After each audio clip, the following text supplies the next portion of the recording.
베드로전서 4장 8절입니다. 같이 읽습니다. 시작.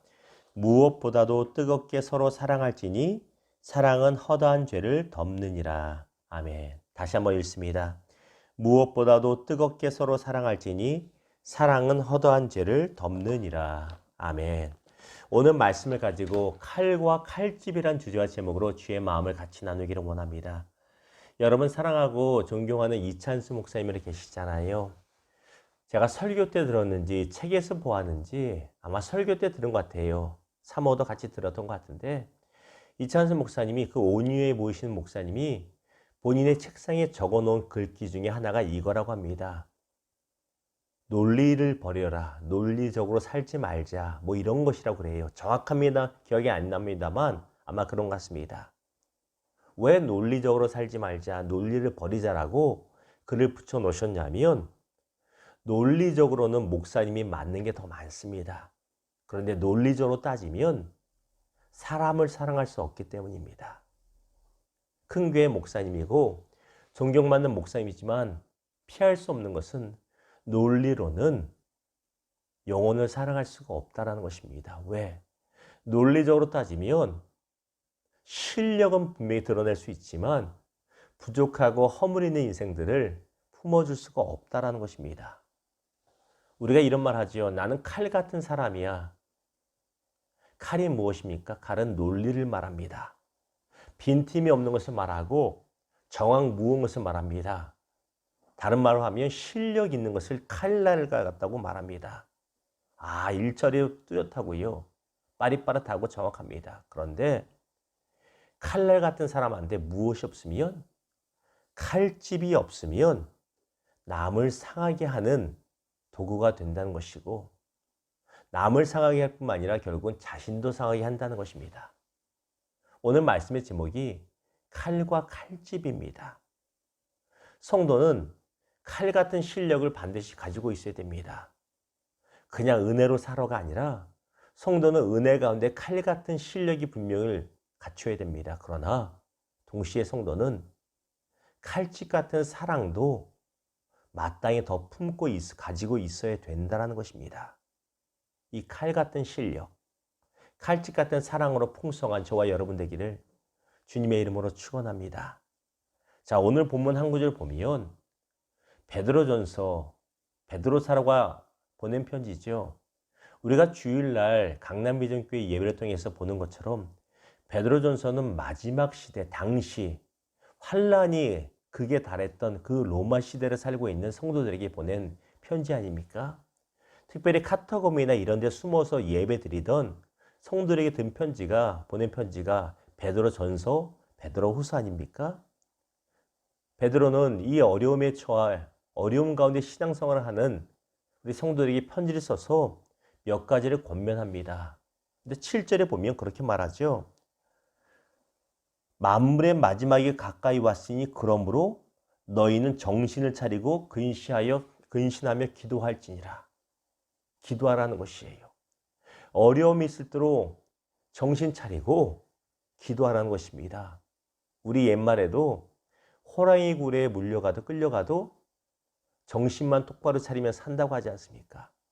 아무리 우리 삶 가운데 큰 어려움이 와도 폭풍 같고 해일 같은 어려움이 와도 기도해 산다는 것입니다. 이거 중요합니다. 그런데 오늘 본문 8절을 보면 무엇보다 뜨겁게 사랑할지니 above all 이라는 영어 수거입니다. 그 어떤 것보다도 기도가 중요한데요. 어찌 보면 기도만큼 또 어찌 보면 기도보다 더 중요한 것이 사랑이라고 말합니다. 그것도 뜨겁게 사랑하라고 말합니다. 보십시오. 당시 성도들이 어려운 중에 신앙의 자유를 찾아서 지하 무덤 같은 카타콤 같은데 모여서 우리 예배 드린다고 우리가 들었습니다. 그렇죠? 같이 모여서 신앙생활하니 얼마나 즐겁고 얼마나 은혜가 넘치는지 몰라요. 그런데 이것도 하루 이틀이죠. 일주일, 2주일, 1년, 2년 계속 모여있다 보면 필연적으로 불편해집니다. 왜? 환경이 어려운데 먹고 사는 것도 힘든데 내 눈에 안 맞는 저 사람의 모습이 보이기 시작한다는 것이에요. 그게 어려운 겁니다. 이 어려움으로 인하여 갈등이 생기고 반목이 생기고 때로는 큰 다툼이 큰 소리가 나기도 하고 또한 그로 인하여 그 공동체 안에 분열과 깨어짐이 생기기도 한다는 것입니다. 왜 안 그러겠습니까? 그러다 보니 베드로 사도는 무엇보다도 뜨겁게 사랑하라고 말하고 있다는 것입니다.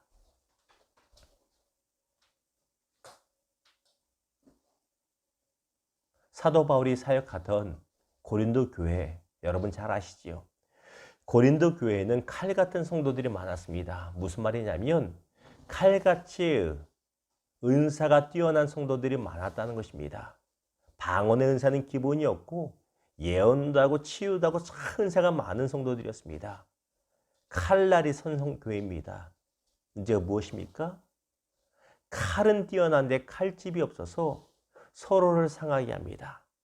서로를 아프게 합니다. 그래서 사도 바울이 고린도 전서를 통해서 그들을 권면하고 그 유명한 고린도전서 13장 사랑장이 탄생하게 되는 것입니다. 사랑장의 핵심이 무엇입니까? 그 어떤 은사가 있다 할지라도 무엇이 없으면 사랑이 없으면 아무것도 아니라는 것입니다. 다시 말씀드립니다.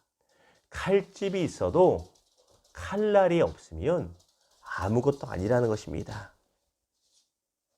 저희 예배 드리는데 오늘따라 이 현장 예배에 저희 집 강아지가 예배 드린다고 제 발 아래로 와서 안아달라고 계속 지금 조르고 있어서 제가 잠깐 이게 신경이 쓰이고 웃음이 나고 있습니다.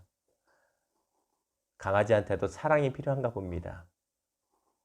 우리 모두에게 필요한 건 칼입니다. 그러나 더 필요한 건 허물까지도 덮어줄 수 있는 사랑의 칼집입니다. 이 두 가지를 풍성하게 소유한 진짜 실력 있는 성도들 되기를 주님의 이름으로 축원합니다. 말씀을 맺겠습니다. 부모가 된다는 건 참 쉽지 않은 과정인 것 같습니다. 저도 부모가 된 지 20년, 21년이 지났건만 여전히 부모로서 부모다워진다는 것은 쉽지 않은 과정인 것을 고백하게 됩니다. 여러분도 마찬가지일 것입니다. 이 방송 예배를 드리고 또 추후에 보시는 분들의 나이가 어떤지 몰라도 부모가 된다는 건 아마 천국 가는 그날까지 계속 사랑을 배워가야 되는 참 어려운 여정인 것 같습니다. 내 목숨보다 사랑스러운 자녀이건만 여러분도 마찬가지일 겁니다. 왜 때로는 내 눈에 안 드는 모습만 보이는지, 왜 때로는 아니 종종, 아니 자주 내 기준에는 못 미치는 모습으로 보이는지, 그래서 나이가 70, 80, 90대여도 잔소리를 하게 되고 높아심에 이런저런 얘기를 하게 되고 사랑이기도 하지만 사랑이 부족해서이기도 합니다. 덮어주지 못하는 모습, 나이가 들어갈수록 넉넉한 칼집으로 허물까지 덮어주지 못하는 모습을 보게 됩니다. 사랑하는 성도 여러분, 나이가 들어갈수록 칼날은 설 수 있습니다. 다시 말해서 실력은 좋아질 수 있습니다. 특별히 예수 안에 있다 보면 영적인 실력, 성경 지식이라든가 신앙의 연조가 날카롭게 설 수 있습니다. 좋습니다. 그러나 다른 지체의 허물을 덮어줄 수 있는 칼집이 내게 없으면 내 실력으로 말미암아 그 사람도 죽고 나도 죽습니다. 내 자녀도 죽고 나도 죽는 겁니다. 사랑하는 성도 여러분, 칼보다 중요한 것이 칼집입니다. 사랑입니다. 풍성한 사랑으로 능력 있는 성도들 되기를, 넉넉한 성도들 되기를, 칼과 칼집을 겸비한 성도들 되기를 주님의 이름으로 축원합니다. 기도하겠습니다.